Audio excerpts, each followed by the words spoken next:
Assalamualaikum warahmatullahi wabarakatuh. Saya Indra Kusmiati, guru biologi dari SMA Negeri 1 Pabedilan, Kabupaten Cirebon.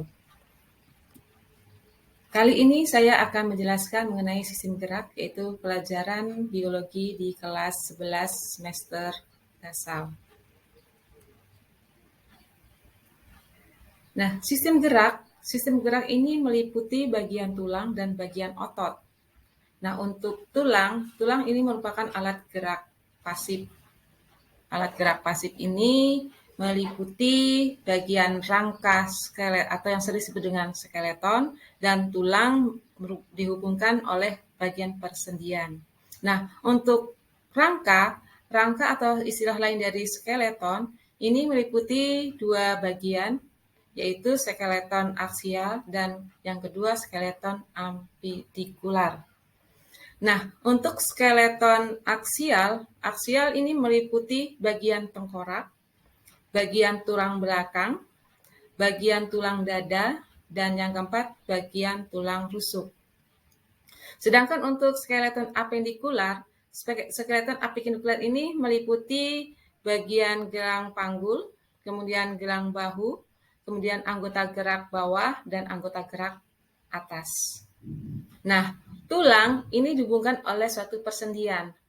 Persendian ini meliputi 3 macam, yaitu persendian sinartrosis, kemudian yang kedua persendian amfiartrosis, dan yang ketiga persendian diartrosis. Apa sih persendian sinartrosis? Persendian sinartrosis adalah persendian yang tidak dapat digerakkan sama sekali. Nah, persendian ini sering disebut sebagai persendian atau sendi mati.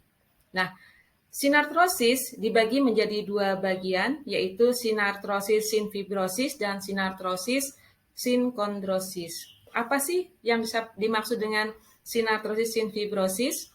Sinartrosis sinfibrosis adalah tulang-tulang dihubungkan oleh jaringan ikat serabut atau jaringan fibrosa. Nah, ini contohnya hubungan antar tulang tengkorak. Dan sinartrosis sinkondrosis adalah tulang-tulang yang dihubungkan oleh jaringan kartilago-hialin. Contohnya pada tulang rusuk dan tulang dada. Nah, kemudian apa sih amfiartrosis? Amfiartrosis itu persendian yang pergerakannya sangat terbatas. Nah, contohnya di sini hubungan antara ruas-ruas tulang belakang dan dihubungkan oleh tulang rawan fibrosa. Sedangkan apa sih diartrosis? Diartrosis itu persendian yang pergerakannya bebas. Nah, ini persendian diartrosis sering disebut juga sebagai sendi hidup. Nah, itu mengenai tentang persendian. Nah, sekarang apa sih fungsi dari rangka? Untuk rangka ini mempunyai beberapa manfaat atau fungsi. Yang pertama, menegakkan atau menopang berdirinya tubuh. Kemudian yang kedua, melindungi bagian-bagian tubuh yang lemah atau lunak. Yang ketiga, tempat melekatnya otot-otot rangka dan otot skeleton. Yang keempat, memberikan bentuk pada tubuh. Yang kelima, melakukan fungsi gerak, yaitu sebagai alat gerak pasif. Dan yang keenam, sebagai tempat pembentukan sel-sel darah. Dan yang ketujuh, sebagai tempat cadangan atau penimbunan kalsium dan fosfat. Nah, itu untuk fungsi dari tulang atau tulang rangka. Nah, sedangkan untuk otot ini merupakan alat gerak aktif. Otot ini terdiri atas otot lurik, otot polos, dan otot jantung. Nah, untuk masalah otot nanti akan dijelaskan untuk pertemuan selanjutnya.